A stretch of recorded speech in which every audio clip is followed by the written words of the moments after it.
Bismillahirrahmanirrahim. Alhamdulillahirabbil alamin wassalatu wassalamu ala asyrafil anbiya'i wal mursalin wa ala alihi wa sahbihi ajma'in. Subhanaka la ilma lana illa ma 'allamtana innaka antal alimul hakim. Rabbi shrah li sadri wa yassir li amri wahlul 'uqdatam min lisani yafqahu qawli. Amma ba'd.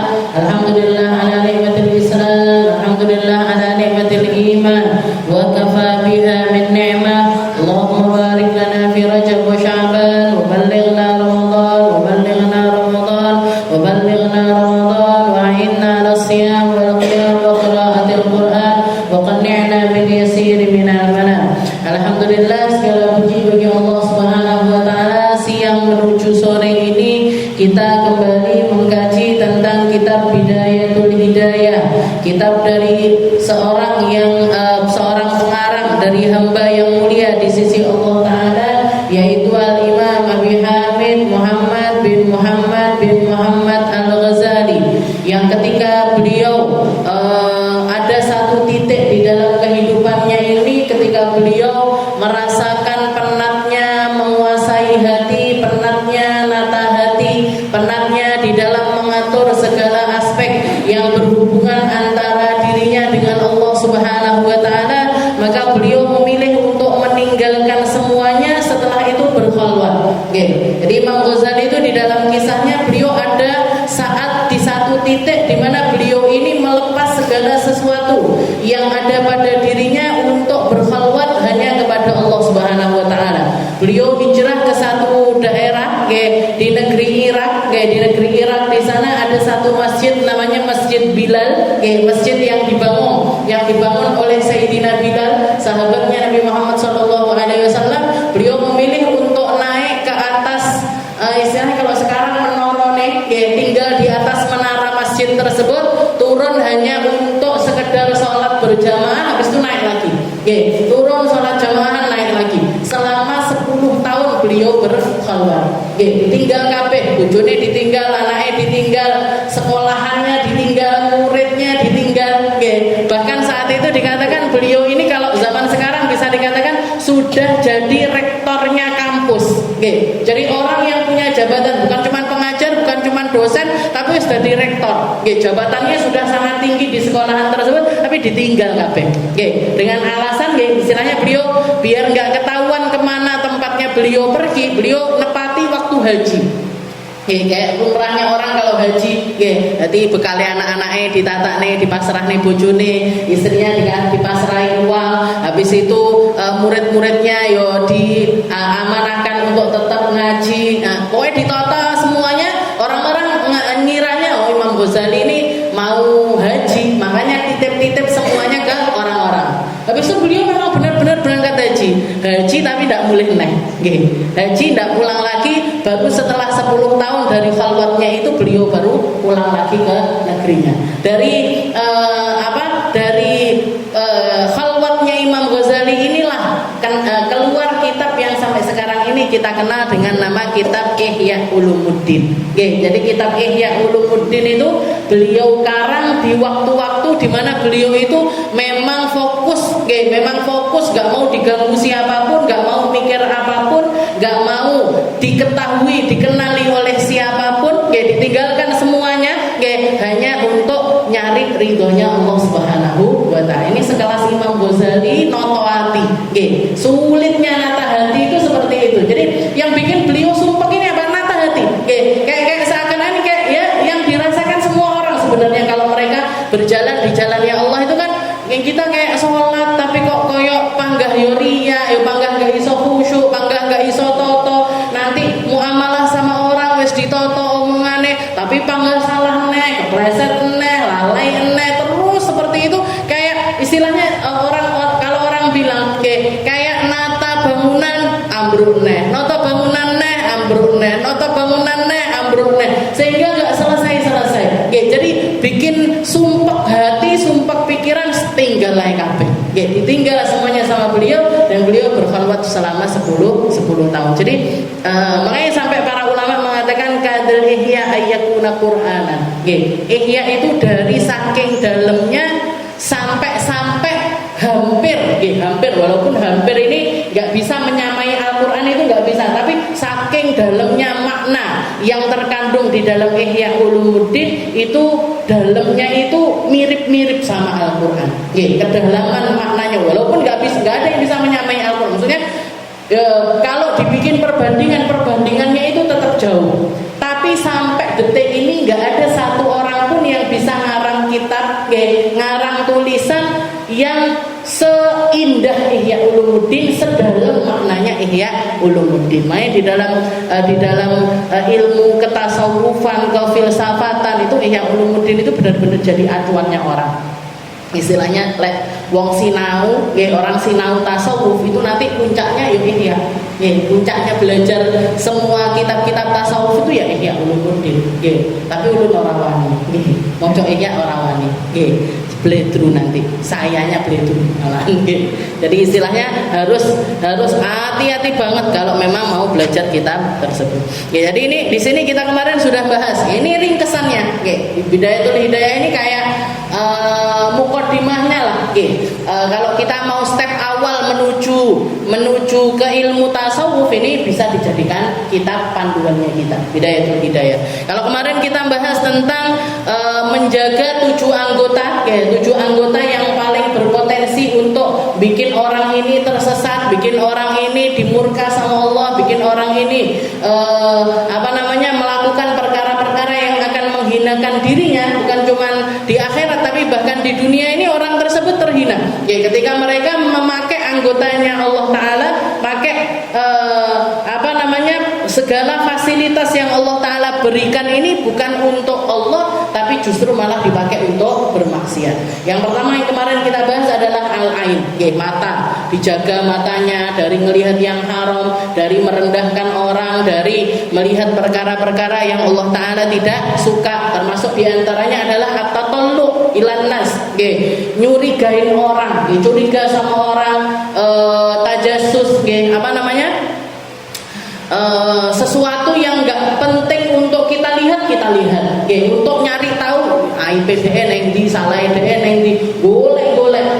Makanya sebagian orang mengatakan kamu kalau pengen nggak sumpek hidupmu, kalau pengen hati kita ini tenang, ora usah golek sesuatu yang nggak nyampe ke kita. Sesuatu yang nggak nyampe ke kita itu nggak usah dicari-cari.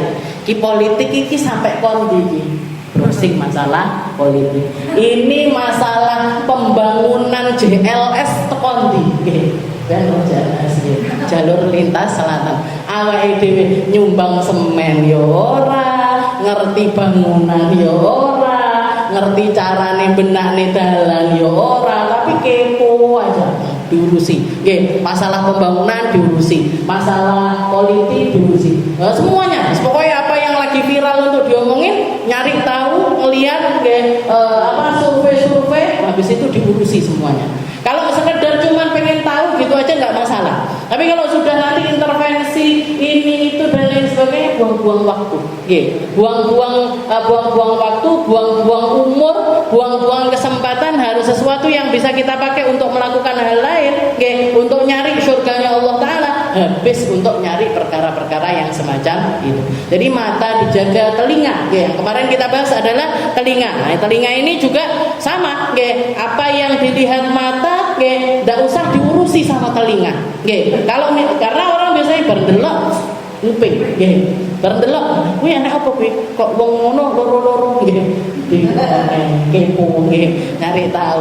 Sini bikin ruwet hidup ini sesuatu yang semacam ini. Nah, sekarang kita masuk ke anggota yang ketiga. Ini anggota yang paling sulit juga dikendalikan, yaitu wa ammal lisan. Yang ketiga, mata, telinga, terus mulut. Makanya katanya Nabi, kuffa alaika hadza. Rasulullah itu pernah sampai ketika sahabat nanya, ya Rasul, caranya selamat itu gimana? Rasulullah melet terus dipegang lidahnya. Kuffa alaika hadza. Iki lho. Benar ini, meneng Jangan, istilahnya jangan, ini yang harus kamu kontrol kalau kamu itu pengen selamat. Karena lisan itu luar biasa.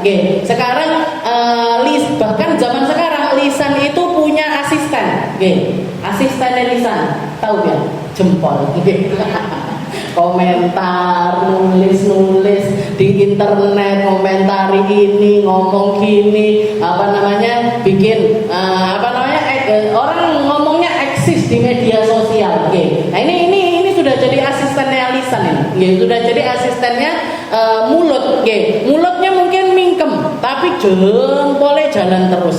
Oke. Enak uang posting foto gini dikomentari, ada orang posting begini dikomentari, bikin status ngene, terus piye, ceritanya piye. Nah, sini. Oke. Jadi ini asistennya lisan. Oke. Wa amal lisan. Oke. Kalau lisan katanya Imam Ghazali, fa inna ma khuliqa laka qala al-mu'allif rahimahullah ta'ala wa nafa'ana bi umuri fid dharain amin. Wa amal lisan fa inna ma khuliqa laka litukthira bihi dzikrallah ta'ala. Kalau misalkan lisan, kalau kita ngomongin tentang lisan, Allah Ta'ala itu menciptakan lisan kita, tujuan pertamanya adalah agar kamu itu banyak-banyak memakainya untuk berzikir kepada Allah. Lisan ini fungsi utamanya adalah kamu pakai untuk zikiran, kamu pakai untuk ingat Allah. Kamu pakai untuk ingat Allah. Dan orang kalau lisannya itu sudah sibuk dengan zikir, sudah disibukkan ingat sama Allah Ta'ala, akhirnya nganggur dari perkara-perkara yang jelek-jelek. Akhirnya habis juga perkara jelek-jelek ini, paling enggak kepangkas lah. Kalau orang sudah lisannya dikiran terus, sudahlah dia punya kontrol diri, dia juga memiliki kesempatan untuk meraih pahala yang besar dari Allah Ta'ala. Fa inna dzikir rahatun lil qalb. Katanya para ulama, zikir itu adalah sesuatu yang menenangkan hati, wa sa'adatuh, dan akan bikin dia ini gembira di alam akhirat. Zikir ini mungkin ringan di lisan, gampang. Kalimatani khafifatani 'alal lisan, thaqilatani fil mizan, subhanallah bihamdi, subhanallahil azim. Ada kalimat-kalimat yang bahkan orang ngiranya itu ringan, untuk diucap di lisan itu ringan banget. Tapi nanti di timbangan amal itu pahalanya besar sekali. Kalimatan, 2 kalimat gampang diucap sama lisan, berat di timbangan. Apa? Subhanallah bihamdi, subhanallahil azim. Subhanallah bihamdi, subhanallahil azim. Subhanallah bihamdi, subhanallahil azim. Jadi ketimbang kita ngomong sesuatu yang enggak penting, mendingan bertasbih. Mendingan bertahlil, mendingan bertahmid, baca hamdalah, Allah akbar, la ilaha illallah. Itu sesuatu yang sudah pasti dapat pahala. Sudah pasti dapat pahala di sisi Allah. Masalah ikhlas gimana? Kalau tujuannya kita ini di dalam berzikir itu memang lillahi ta'ala, atau pendidikan, dimulai dari pendidikan diri kita sendiri. Ya Allah, saya kalau enggak zikiran, ngomong ngalor ngidul. Sehingga ketika orang ramai ngomong, kita bangga subhanallah. Nanti orang ngomong, halah di paling riya SBN ditoknya. Terserah orang mau ngomong apa, terserah. Tapi yang pasti ketika kita berzikir ini, kita memang pengen didik diri kita, dan kita pengen mendekatkan diri kita kepada Allah Ta'ala. Ulama juga menjuluki zikir ini sebagai sultanul qurb, rajanya pendekatan diri kepada Allah. Jadi rajanya pendekatan diri kepada Allah. Orang kalau pengen dekat sama Allah Ta'ala, yang pasti pertama dia lakukan adalah memperbanyak zikir. Memperbanyak ngasih jatah dari lisan ini untuk mengucapkan kalimat-kalimat yang baik. Dan dikatakan Nabi Muhammad itu orang yang paling banyak berzikir. Sayyidah Aisyah ketika ditanya, kana yadhkurullah fi kulli ahyani, Nabi Muhammad itu selalu zikiran. Rasulullah itu menyebut Allah Ta'ala di setiap waktunya. Di setiap waktunya beliau enggak lepas dari ucapan-ucapan yang baik. Kalau enggak istighfar, ya la ilaha illallah. Kalau enggak la ilaha illallah, ya alhamdulillah. Kalau enggak alhamdulillah, ya jadi pindah dari satu zikir ke zikir yang lain, pindah dari satu zikir ke zikir yang lainnya. Itu yang dilakukan sama Nabi Muhammad SAW. Ketika datang salah satu sahabat nanya, ya Rasul, kathurat alayya syara'iul Islam. Ya Rasul, syariat Islam ini kan banyak banget. Ada sholat, ada puasa, ada sedekah, ada ini macam-macam. macam-macam. Maka beliau mengatakan, "Ausini ya Rasul." Kasih saya wasiat ya Rasul, bisyai'in in amiltuhu, dengan sesuatu, dengan satu syariat yang kalau saya melakukan perkara tersebut, kalau saya melakukan perkara tersebut ya Rasul, bikin saya ini masuk surga. Apa ya Rasul? Kasih saya nasihat, kasih saya wasiat, satu amalan, minta ijazah lah istilahnya. Gampangnya minta ijazah sama Nabi, kalau saya ngamalin itu ya Rasul, nanti saya bisa masuk surga. Katanya Nabi Muhammad, la tazalu lisanaka radban bidzikrillah. Lah pakai selalu lisanmu itu jangan sampai kering dari zikir kepada Allah. Zikiran aja sing akeh. Pengennya apa terserah. Atau kalau enggak ya tergantung kebutuhannya kita. Tergantung sama kebutuhannya kita. Atau kalau kita sesuaikan dengan waktu-waktu yang Allah Taala tawarkan. Kayak sekarang ini kita masuk bulan Rejab. Masuk bulan Rejab, apa ini yang paling bagus zikirannya? Istighfar. Istighfar, taubat, kembali sama Allah Taala, bersihin diri. Baca Rabbil firli warhamni wa tub alayya, Rabbil firli warhamni wa tub alayya, Rabbil firli warhamni wa tub alayya. Kenapa kok baca ini? Soalnya Rejab. Saya mau bersih-bersih diri. Saya mau bersih-bersih diri. Nanti Sya'ban, ngapain ini Sya'ban? Oh, Sya'ban ini bulannya Nabi. Bulannya turun ayat yang mengatakan Allah malaikatahu yusalluna 'alan nabi. Allah dan malaikat itu semuanya selalu melakukan dan selalu melakukan. Apa yang mereka lakukan? Sholawat kepada Nabi. Aku tak melok-melok di bulan Sya'ban, saya akan memperbanyak sholawat. Atau yang lainnya, pas kelak di dalam hati, kok enek sing ngekeki amalan ngene diamali. Pengen ada doa kok bagus kayak gini, kayaknya ini sesuai ini saya sama diri saya, pakai. Terserah. Jadi tergantung sama kita, kita sesuaikan dengan keadaan hati kita sesuaikan dengan apa yang sedang ingin. Makanya kenapa kok zikir itu dibikin macam-macam? Ya ben wong iki enggak waleh. Karena Allah Ta'ala itu tahu manusia ini gampang waleh, ora koyo malaikat. Malaikat kon sujud terus sampai kiamat. Jajal menungso kon sujud terus, loro bathuke Gusti, loro dengkule, gringingen iki nggih. Lah akeh-akeh sujud gringingen, wong ngaji selonjor kabeh. Istilahnya lho, gitu. Nah, ini umat Islam ini, kita manusia ini gampang waleh. Makanya dibikin sama Allah Taala kebaikan itu macam-macam. Dibikin kebaikan itu macam-macam. Kamu ngaji ada pahala di ngaji. Kamu baca Quran ada pahala di bacaan Al-Quran. Kamu zikir, ini pilihannya akeh. Subhanallah, alhamdulillah, la ilaha illallah, Allahu akbar, subhanallah bihamdi, subhanallahil azim, Allah, sembarang dibolehin. Mana yang kamu lagi pengen di dalam dirimu. Gak usah ngurusi masalah kolek riak piye. Istilahnya kalau untuk penanaman untuk diri kita dulu loh, nggih. Kalau untuk penanaman di dalam diri kita terlebih dahulu. Terus dilakoni ae kabeh. Dilakoni sambil kita ini menata hati kita, ya Allah, saya pengen ngamal. Aku ki melek mlebu surga dan ini jalan-jalan yang Engkau tawarkan untuk saya masuk ke dalam surga. Kalau masalah nanti ada penyakit riaknya, ya Allah, ada penyakit ujubnya, ada penyakit sum'ahnya, ada penyakit hati-hati yang lainnya, ada sombong dan lain sebagainya, di sepuro ya Allah. Minta ampun saya. Minta ampun kalau ada salah-salahnya itu minta ampun. Ini kayak biasanya awake dhewe kan nggih ngono. Salat, habis selesai salat, astagfirullah. Kenapa kok astagfirullah setelah salat? Padahal barusan melakukan kebaikan, tapi kenapa kok astagfirullah? Lho umpama yo salat yo mangga mikir sing liyane ya. Say Allahu Akbar, serintik-rintik iki dalam masih Allahu Akbar, pikirannya harus kemana-mana. Bariki putuku teko, bariki anakku ngene, lek isuk-isuk bariki masak iki, lek arep duwe rutinan, ku rutinan masak apa ya? Rono sing dipikirke, sing isah-isah wis diomongi apa urung. Bebet karpete kapan, Mas? Dan itu semuanya masuk di dalam sholatnya kita. Makanya setiap selesai sholat, astagfirullah. Apa terus kita mau bilang sudah usah sholat, sholatnya riak, sholatnya ora iso khusyuk, sholatnya ora bener, terus udah sholat kan enggak? Tetap aja sholat, tetap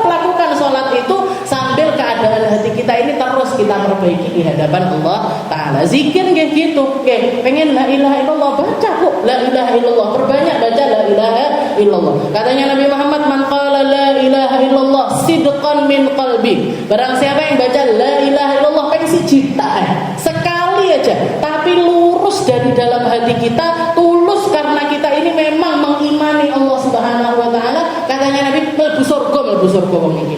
Nggih, baca la ilaha illallah sekali aja, kalau benar-benar serius dari dalam dirinya, maka itu akan memasukkan dia ke dalam surga. Dan terus orang sekarang bilang, "Wah, enek wong tahlilan mlebu neraka." Ini la ilaha illallah ini kalimat yang bikin orang yang harusnya masuk neraka masuk surga, kok malah dibilang sama orang ini kalimat bikin orang masuk ke dalam neraka, enggak boleh dia masuk ke dalam surga. Kan ya lucu kalian. La ilaha illallah, ambil porsi dari la ilaha illallah, ambil porsi dari tasbih, ambil porsi dari sholawat, ambil porsi dari bacaan apapun, yang penting api-api. Ini tadi yang kita baca Hizib Nasr, ini kumpulan kalimat-kalimat yang juga semuanya luar biasa. Ibu nafsi billahi ta'ala min kulli ma yasma'u bi udunai wa yubsiru bi ainai wa yamshi bi rijlai. Ya Allah, saya minta pertolongan agar dilindungi. Dilindungi dari apa? Dilindungi dari segala yang dilihat mata, segala yang didengar sama telinga, segala yang kita jalan kemana, segala yang bisa dilakukan sama tangan, jeleknya mata, jeleknya telinga, jeleknya kaki, jeleknya mulut, jeleknya tangan. Lindungi saya dari semua kejelekan itu ya Allah. Kurang lebih apa tuh ini? Karangannya ulama semuanya indah-indah, semuanya baik-baik. Ambil porsi. Kenapa kok main di sini? Kenapa kok di sini baca Dalail Khairat, di sini baca Rotib, di sini baca Maulid Habsyi, di sini baca Maulid Azab. Ulun setiap kali kedengeran orang baca Maulid Azab ini setiap Jumat pagi. Setiap Jumat pagi. Ini nenggone hati rasanya ra karu-karuan.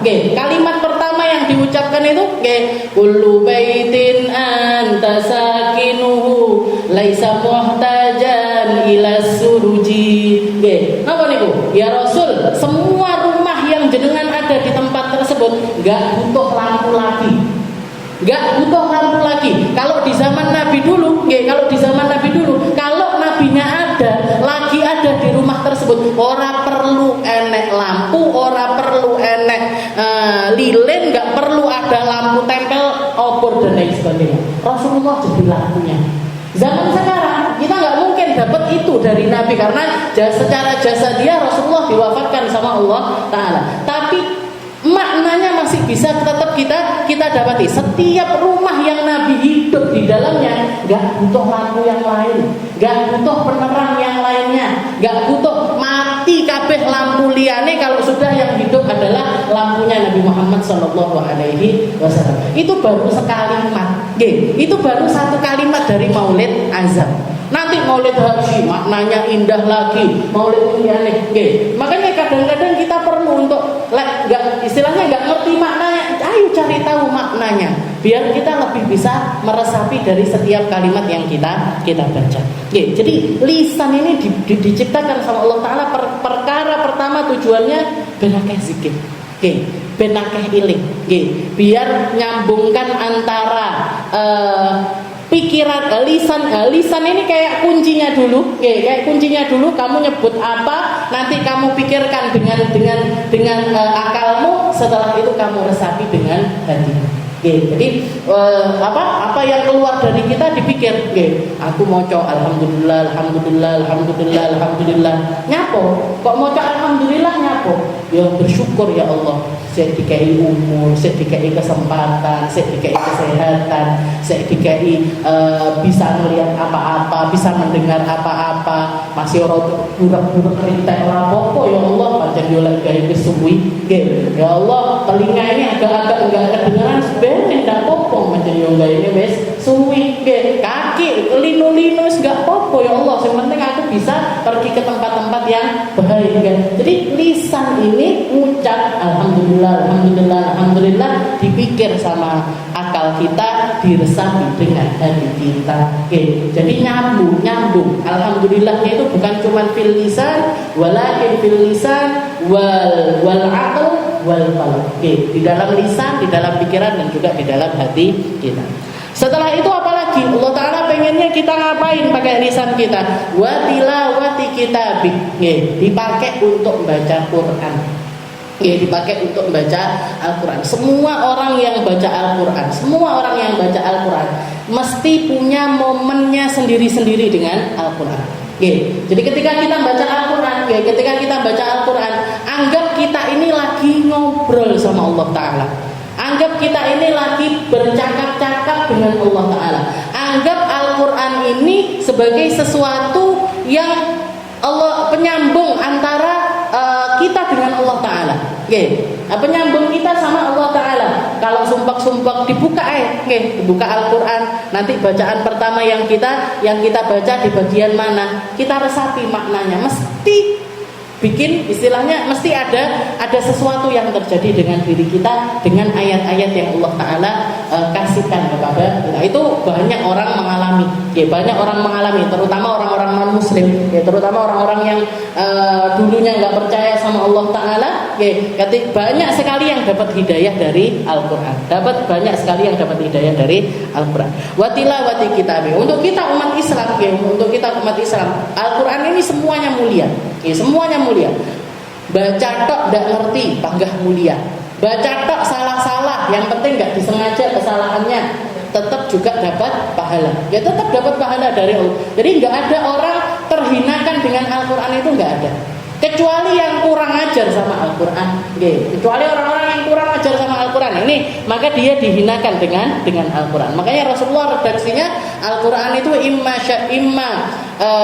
syafi'an lak, bisa jadi hujjatun lak am hujjatun alik. Bisa jadi alasan kamu untuk masuk surga, tapi juga bisa jadi pendorongmu menuju neraka. Siapa yang didorong ke neraka sama Al-Quran? Orang-orang yang kurang ajar sama Al-Quran.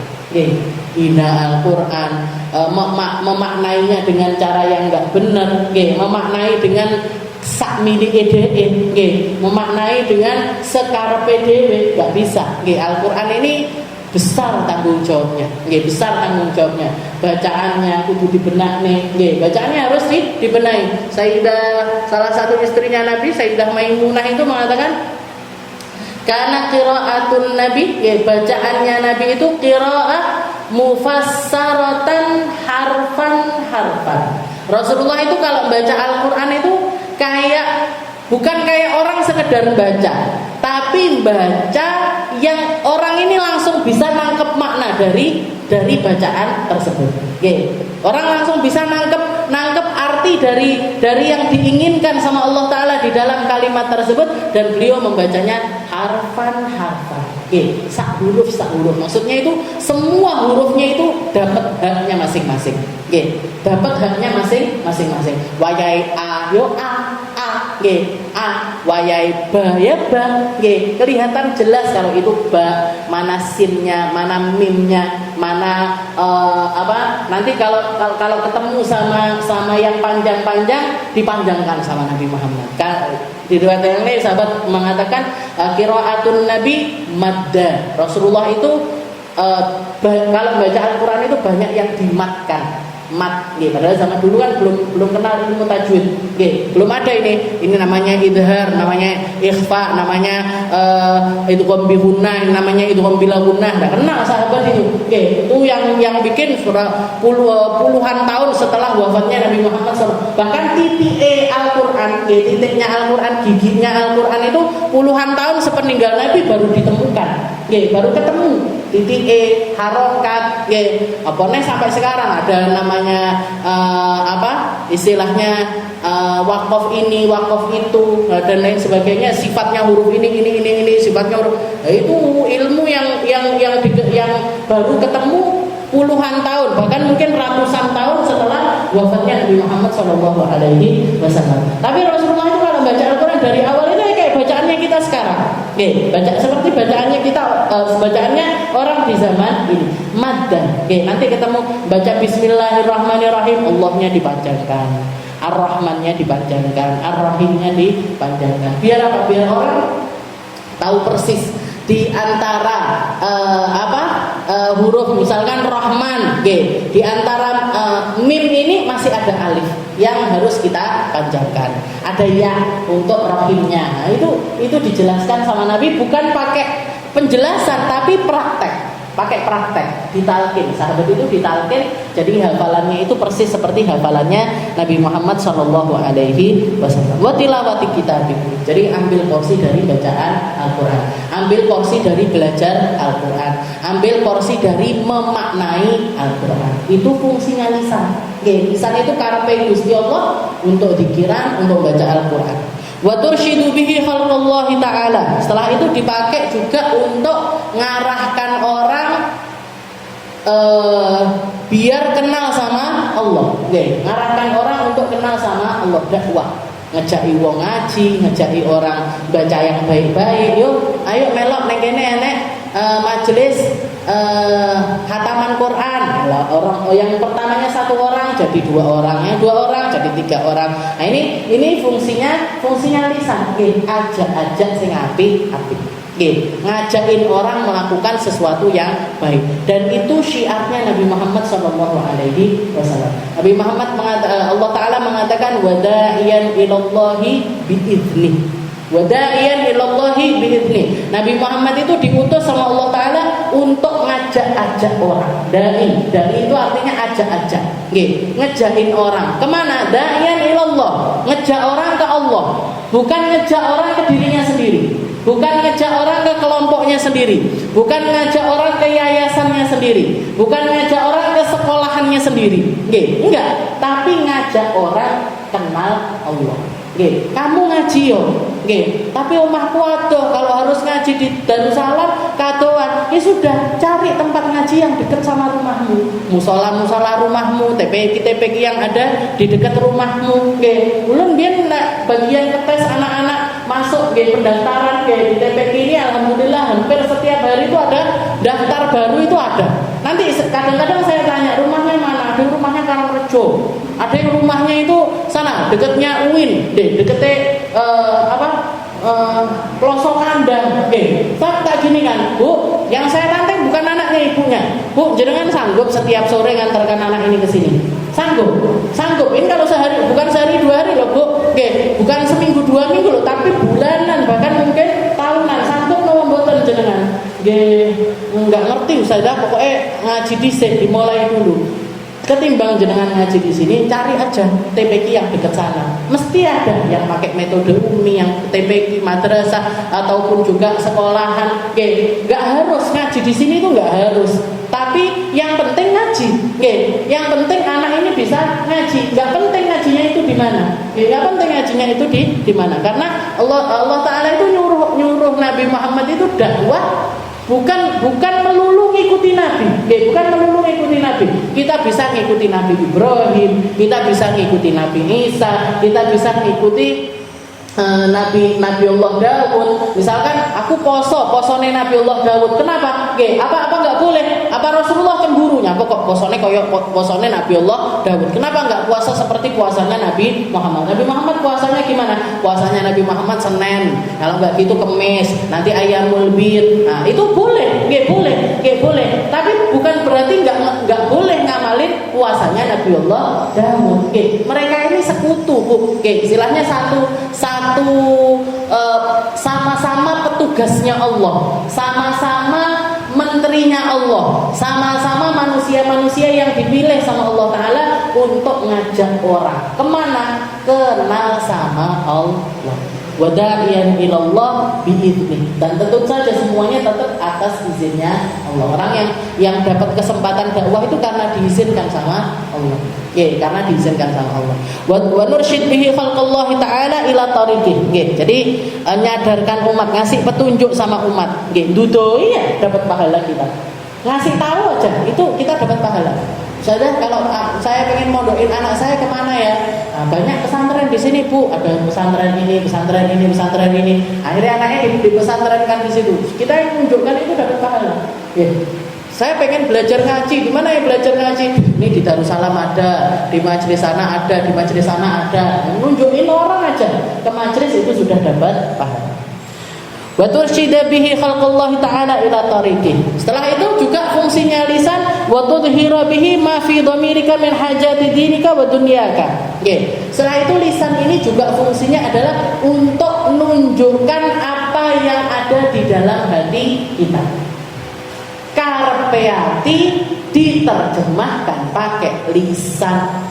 Karepe ati diterjemahkan pakai lisan. Min hajati dinika au dunyaka, dari hajat akhiratmu atau hajat duniamu. Nggih, kamu apa yang ada di dalam hatimu, kalau pengen hal itu terwujud, nggih, mau itu perkara dunia ataupun perkara akhirat, terjemahkan pakai lisanmu. Kalau enggak kamu terjemahkan pakai lisan, orang enggak ngerti. Nggih, orang enggak paham, orang enggak bisa tahu dengan apa yang kita inginkan. Misalkan saya, hari ini pengen banget masak, pengen banget makan lodeh misalkan. Habis itu ketemu karo mie, saya nggak bisa masak. Saya masak ya mie, nggak guna makan. Tapi menang ketemu mie menang, ketemu makan menang, ketemu wong-wong menang. Aku ki melek lodeh, tapi nggak ngomong.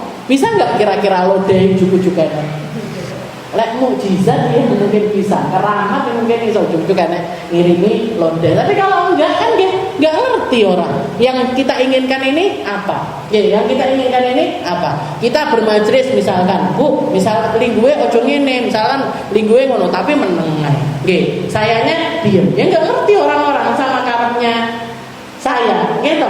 Nah, ini pian misalkan belanja di toko, melek gula, melek beras, melek iki, tapi tak mlebu toko meneng tok.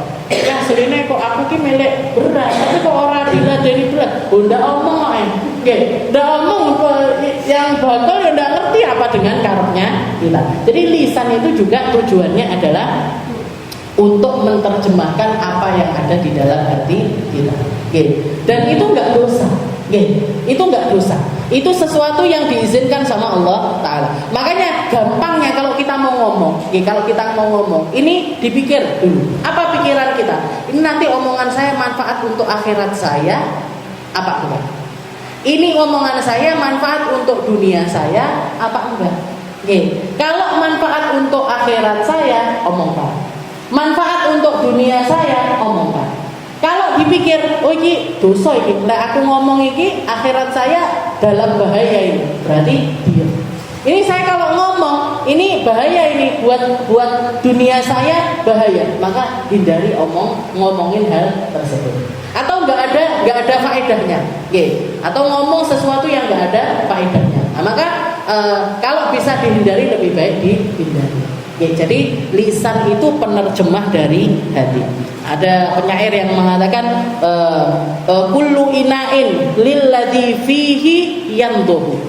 Sesungguhnya setiap wadah itu nunjukkan apa yang ada di dalamnya. Setiap wadah itu nunjukin apa yang ada di dalamnya.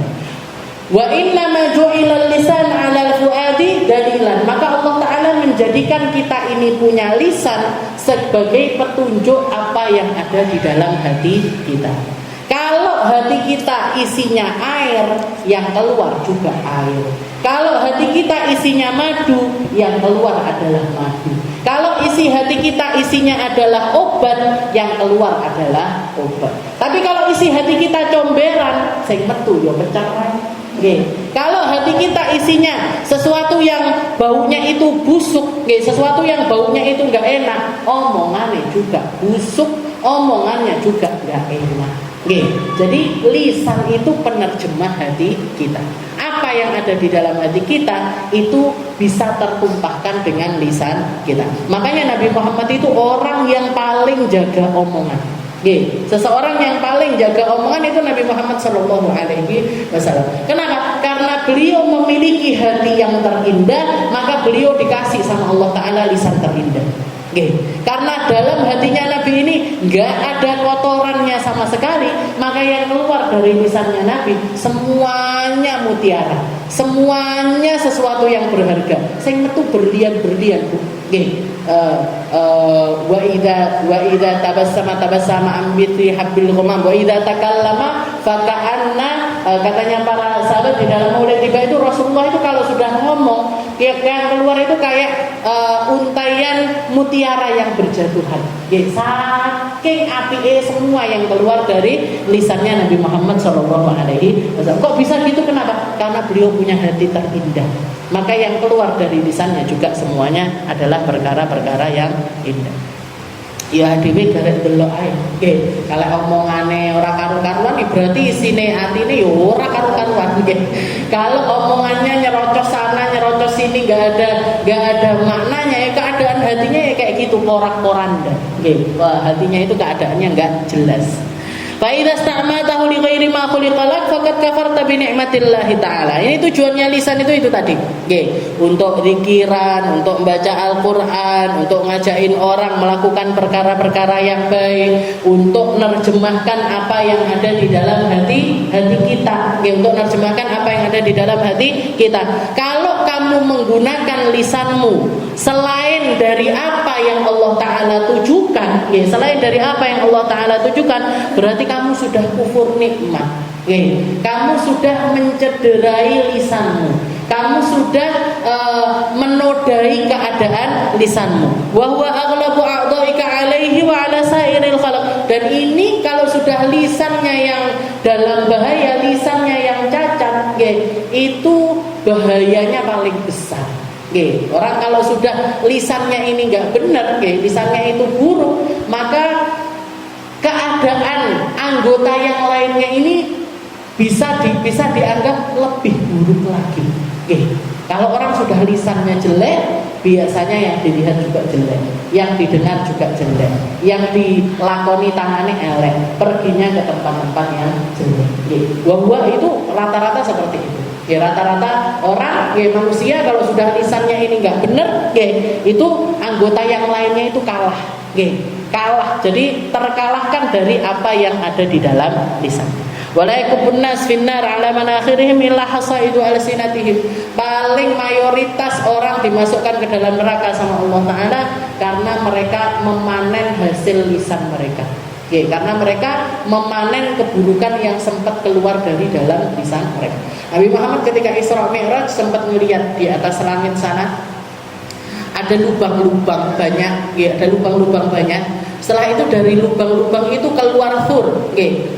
Sur itu banteng. Jadi lubang kecil-kecil tapi ngeluarin banteng.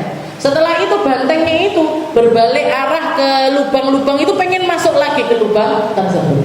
Nabi Muhammad nanya, ya Jibril, emma ada, ini apa ini? Ini kok keadaannya kok aneh gini, ini apa? Ada lubang kecil pertama keluar banteng dari dalam lubang tersebut, habis itu bantengnya pengen masuk lagi ke lubang itu tadi nggak bisa. Katanya malaikat Jibril, ini keadaannya orang yang ngomong aneh-aneh. Ini keadaannya orang yang ngomong tanpa mikir ini kayak gini. Ngomong dulu nggak pakai mikir, ngomong dulu mikire engko, sesuk, somben, seminggu kas, sesasing kas. Nah, ini kayak orang-orang kayak gini nih. Jadi dia ngeluarin sesuatu yang jelek, sesuatu yang buruk, pengen ditelan lagi nggak bisa. Kadung nesu, arepe batalne nesune nggak bisa. Kadung nyakitin orang, mau batalin sakit hatinya orang, minta maaf iya, tapi belum tentu sakit hatinya orang ini tadi langsung sembuh. Jadi sesuatu yang enggak, apalagi zaman sekarang. Jadi ini kayak kalimat-kalimat yang keluar dari mulutnya orang, pindah ke mulut orang lain lagi, pindah lagi ke mulut orang lain, hatta yatatayyar fil afaq. Sampai kalimat-kalimat ini bertebaran di seluruh penjuru dunia. Seluruh penjuru dunia tahu tentang kalimat-kalimat tersebut, dan orang yang mengucapkannya akan mempertanggungjawabkan dari setiap apa yang terjadi dari kalimat-kalimat tersebut. Sekarang ini kan kayak gitu, gampang sekali ngomong sesuatu, bikin status, bikin statement, bikin kalimat-kalimat yang menghebohkan, diposting di Instagram, di TikTok, di YouTube, bertebaran sampai didengar orang 1, 2, 5, 10, 500, 1 juta, 2 juta. Omongannya enggak enek faedahnya. Omongannya nyakitin banyak orang. Omongannya enggak bisa dipertanggungjawabkan. Orang yang pertama kali ngucap itu nanti akan akan mempertanggungjawabkan dari setiap orang yang terpengaruh dari kalimat-kalimat tersebut. Dah neo, nggih kaya apa? Nggih, cara istilahnya hisabnya di hadapan Allah Taala ini bagaimana? Mengerikan sekali. Nggih, dan nggak bisa balik. Nggih, bantengnya ini mau nyadarin orang ini gimana caranya? Wis kadung nyaci maki habaib piye? Sudah kadung merendahkan orang, gimana? Sudah kadung nyakiti banyak orang, gimana caranya? Mau nelan lagi kalimat-kalimat itu tadi, caranya gimana? Jadi sesuatu wala yakbunna sinnar ala manakhirihim illa hasaidu alsinat. Paling banyaknya orang masuk ke dalam neraka adalah para pemanen hasil dari kalimat-kalimat yang keluar dari lisan-lisan mereka. Nasallallahu salamah. Kita minta keselamatan dari Allah Taala, kita minta Allah Taala jaga lisan kita, Allah Taala jaga apa yang kita ucapkan, Allah Taala jaga setiap hal yang terkait dengan lisan kita, hati kita, pikiran kita, agar semuanya ini dapat sesuatu yang benar diluruskan sama Allah Ta'ala, dibenahi sama Allah Ta'ala, dikasih hidayah untuk melakukan perkara-perkara yang baik, mengucap yang baik-baik, zikiran, baca Al-Quran, ngajak orang di dalam kebaikan, menyampaikan ilmu-ilmunya Nabi Muhammad SAW. Kita gunakan untuk hal-hal yang manfaat, kita gunakan untuk hal-hal yang bermanfaat, kita lakukan untuk hal-hal yang berpotensi mendapatkan keridhaan, mendapatkan pahala dari setiap ucapan yang kita ucapkan. Dan mungkin sama Allah Ta'ala kita dikasih hati yang bersih sehingga lisan kita juga bersih. Kita dikasih hati yang benar sehingga lisan kita juga benar. Dikasih hati yang lurus sehingga lisan kita juga lurus. Disadarkan kalau lagi kepleset, disadarkan kalau lagi emosi, disadarkan kalau lagi marah, disadarkan kalau lagi kita ini keluar dari kontrol diri kita. Kita minta sama Allah Ta'ala benernya hati, benernya lisan, benernya pikiran, benernya seluruh anggota yang Allah Ta'ala berikan, titipkan kepada kita, sehingga hisabnya kita ringan, sehingga hisabnya kita sedikit, sehingga hisabnya kita ini digampangkan sama Allah Ta'ala. Dan semoga Allah Ta'ala mengampuni apa yang telah berlalu dari kita, apa yang pernah kita ucapkan, apa yang pernah terbesit di dalam hati kita, apa yang pernah kita pikirkan, mungkin diampuni sama Allah Ta'ala, dibersihkan sama Allah Ta'ala, dianggap sebagai sesuatu yang gak pernah terjadi dari diri kita, dihapuskan dengan penghapusan yang sempurna. Kita, orang tua kita, anak cucu kita, semua orang yang kita sayangi, semoga dikasih hidayahnya, ngomong yang baik, ngomong yang benar, dan hidayahnya melakukan perkara-perkara yang benar, yang menjadi perhiasannya para ulama, yang menjadi perhiasannya para anbiya, yang menjadi perhiasannya para utusan-utusan Allah Subhanahu wa Ta'ala. Ala hadhihi niyyah wa ala kulli niyatin salihah wa ila hadratin Nabi Muhammad sallallahu alaihi wasallam bisirril Fatihah.